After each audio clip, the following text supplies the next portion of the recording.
Some lawmakers are seeing this really as a wake-up call. Yeah, one of those is State Senator Jeremy Moss. He called us while we were on the way here to East Lansing. Look, he went to this university. He took classes at Berkeley Hall, which is 2 blocks from where we are. That was the site of that first shooting location. But he said again that he hopes that this is a wake-up call to challenge Michigan's current gun laws. Despite a quietness around Michigan State's campus Tuesday, there's a growing show of support. A mass shooting killed several students and critically injured others.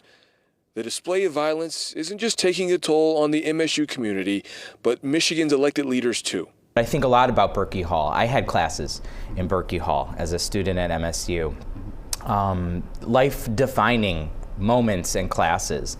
And it's very personally hard on me to now look at that building as a crime scene where murders took place. State Senator Jeremy Moss is a Michigan State alumnus. He's passionate about his alma mater and about preventing other mass shootings. We've renewed this call time and time again and have been told by the previous majority that it's not the time to talk about these measures that would reduce gun violence. While Moss and Michigan's elected leaders discuss potential changes to the state's gun laws, the people at the community he considers a home away from home try to heal.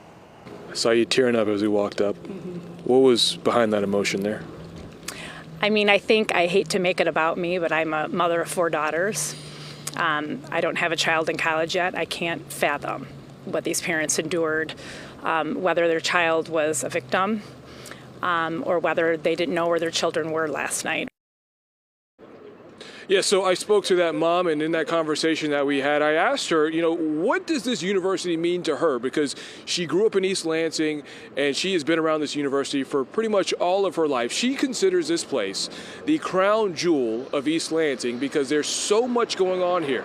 People come here for football games. They come here for plays. They come for concerts. There's a whole series of things to do here, and it's not just for the students. And she says she could not imagine what this university would be like or this town would be like without this university, and that is why she came out here to show support to a lot of these students and educators today.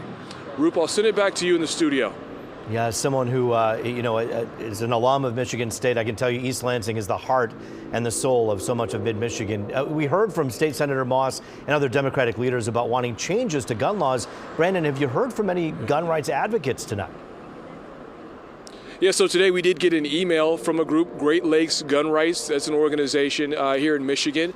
Look, even though the Democrats have control of both chambers of the state house, they appear to will have some challenges from a lot of these gun rights advocate groups. That group that we were talking about, Great Lakes Gun Rights, they're calling on gun owners and gun supporters to call out to their legislators and try to make sure that they oppose or try to block any changes that will be made to any gun rights laws for the foreseeable future. So here we are again, another mass shooting and more unfortunate divisiveness at a time when you also have people who are trying to heal from this situation.